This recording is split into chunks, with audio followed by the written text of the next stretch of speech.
RJ Abarientos tinuruan ng pamatay na moves ni Johnny Abarientos. So ano nga ba ito? And Jeremiah Gray, nagiging malaking impact na sa Barangay Ginebra. So yan ang ating mga tatalakayin. So bounce back game nga kay Maya from his poor game sa Dubai.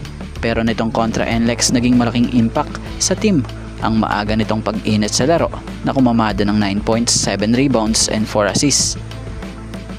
So aminado si Coach Tim Cone na isang pagkakamali ang pagbangko or pagka off the bench nitong si Gray sa kanilang previous game na siyang nakaapekto nga sa rhythm nito.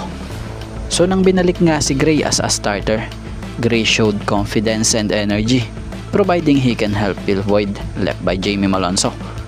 Kaya naman bumilib si Cone dito dahil sa pananatili nitong nasa sa form at yung ina-expect nga nila dito na magiging susi siya na makapagbibigay impact para sa Ginebra.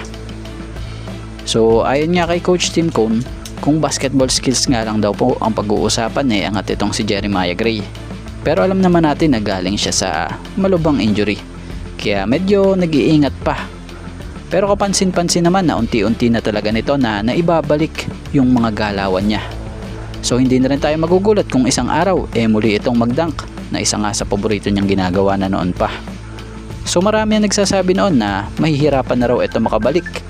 Pero kita mo naman, pinakita niya, mas nag-matured na nga talaga yung laro niya na kung saay hindi na basta talon o salaksak.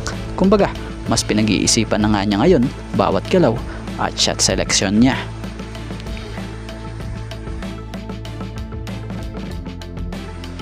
At dito naman tayo patungkol kay RJ Abarientos at sa tito niya na si Johnny Abarientos.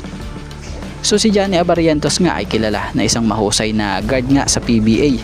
Isang patunay nang siya ay hirangin MVP noong 1996. Taon din kung saan nag-Grand Slam ang Alaska na pinamumunuan na nitong si Coach Tim Cone. So bukod pa dyan, marami pa nga pong napatunayan na itong si Johnny A sa paglalaro niya sa basketball dito man sa bansa natin or paglalaro international. At ngayon nga, kasama ni Johnny A ang kanyang pamangkin sa isang team na si Johnny Abarientos. So kagandahan nga ngayon, natututukan na nitong si Johnny A si RJ. So speaking of pagtutok mukhang itinuro na ni Coach Johnny Abarientos ang kanyang mga galawan. Yun bang matatawag mo na killer moves niya na ginagawa noon sa game. So marami na ang naiwan sa crossover na to nitong si Johnny A. At ngayon, batay sa naging video footage nga nitong si Manny Ginebra Boys, credit po kapansin-pansin base sa nakita natin, itinuturo na nito yung mga dating moves niya na ginagawa sa paglalaro niya.